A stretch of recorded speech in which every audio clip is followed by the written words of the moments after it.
Sir एक बात बताओ, चालाकी से और दिमाग से कुछ होना होता तो सर चौसर का खेल जो है ना वो दुर्योधन ने जीता था, और पूरी जिंदगी चालाकी की थी, चालाकी की पराकाष्ठा थी, है ना। 18 दिन लगे सर, सिर्फ 18 दिन इतिहास पलटने, नामो निशान खत्म हो गया। क्योंकि इधर जो व्यक्ति था ना वो सरलता से चल रहा था, साधारण तरीके से चल रहा था, विश्वास से चल रहा था, अपना कर्म ईमानदारी से कर रहा था, जो उसके हिस्से आया था। वो अर्जुन था सर, वो इतना अच्छा इंसान था सर। आप देखो भगवान ने बहुत कुछ सिखाया सर। आप देखो मैं हर चीज को जोड़ के देखता हूँ। वो 125 साल जो ठाकुर जी रहे हैं ना धरती पर, वो 125 साल बहुत महत्वपूर्ण है सर। आप देखो अर्जुन जितना अच्छा इंसान कौन कहाँ होगा कि अर्जुन, कई बार लोग बोलते हैं ना यार जितने अच्छे इंसान होते हैं ना उनके जीवन में बड़ी तकलीफें होती है। मैं आपको बोल रहा हूँ सर, अर्जुन जितना अच्छा इंसान कि अर्जुन युद्ध भूमि में खड़ा है, पहला दिन है, भगवान को बोलता है कि प्रभु, तब तक तो जानता ही नहीं था ये भगवान है, तो एक मित्र के तौर पे जानता था। बोला कि माधव मध्य में ले चलो। मध्य में चले गए क्योंकि सारथी थे कृष्ण, जहां कहते वहां लेके जाना था। मध्य में चले गए, बोले कि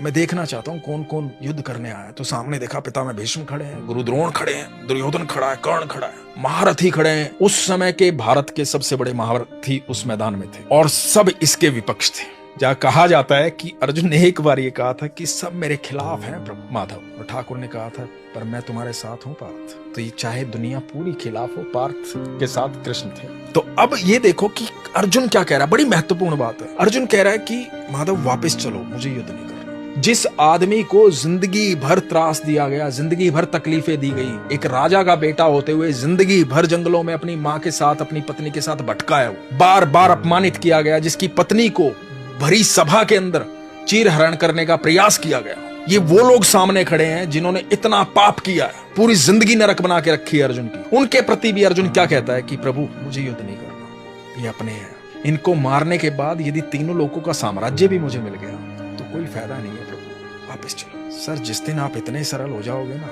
उस दिन आपका रथ श्री कृष्ण हाकेंगे।